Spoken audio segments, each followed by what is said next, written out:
It happened at my brother's anniversary dinner. Laughter, champagne, the clink of cutlery. Everything looked perfect until I excused myself to the restroom. That's when she appeared, a stranger.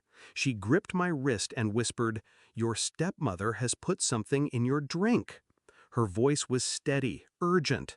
I didn't ask questions, I just listened. When I returned to the table, I smiled. I lifted my glass, and with one subtle movement, I swapped mine with hers. 20 minutes later, the room gasped. My stepmother's face went pale, her hands trembling as she reached for air.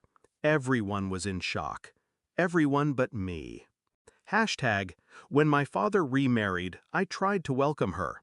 I told myself she'd be good for him, good for us. But behind the smiles, she was venom. She made small cuts that no one else saw.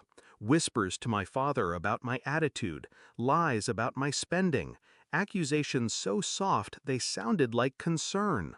And slowly, he started to believe her. The distance grew. She wanted me gone, erased, not just from the house, but from the will. And my father, blinded by her sweetness, let her sharpen the knife. I learned to live in the shadows of my own family, watching, listening, waiting. Her attempts weren't new. I'd seen her slip pills before, into tea, into wine. She always had an excuse when the illnesses began. My father's dizzy spells, my aunt's collapse at a holiday dinner. Nothing ever traced back to her. But that night, it was me she targeted. The stranger's warning wasn't a surprise. It was confirmation. Proof that I wasn't paranoid. Proof that she'd crossed the line from manipulation to murder. And instead of fear, I felt something colder. Resolve. I didn't panic. I didn't make a scene. I returned to the table like nothing happened. My stepmother was mid-laugh, her hand resting lightly on my father's arm. My glass glittered in the candlelight. I reached for it. Paused. Then, as if distracted by the toast, I placed it gently by her plate, picked up hers instead. She didn't notice. She was too busy watching me, and I was watching her. Minutes passed. The music swelled. Speeches were made. My brother kissed his wife's hand. And then it began. My stepmother's smile faltered. Her skin grew pale. She dabbed her lips, then her forehead. Her hand trembled against the napkin. "Are you all right?" my father asked.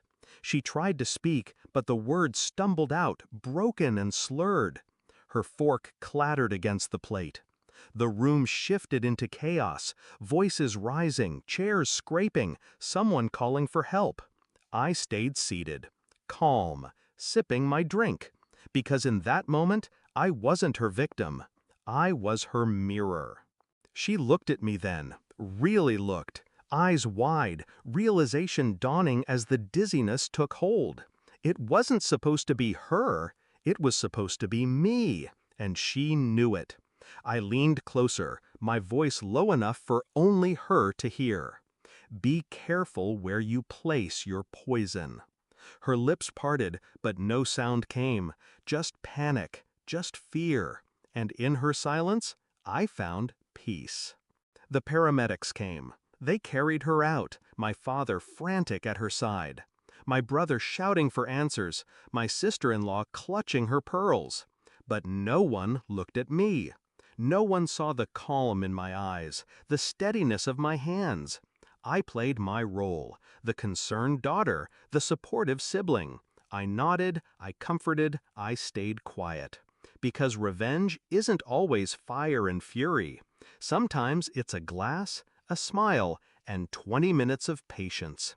She thought she could erase me. Instead, she erased herself. Everyone was in shock. Everyone but me.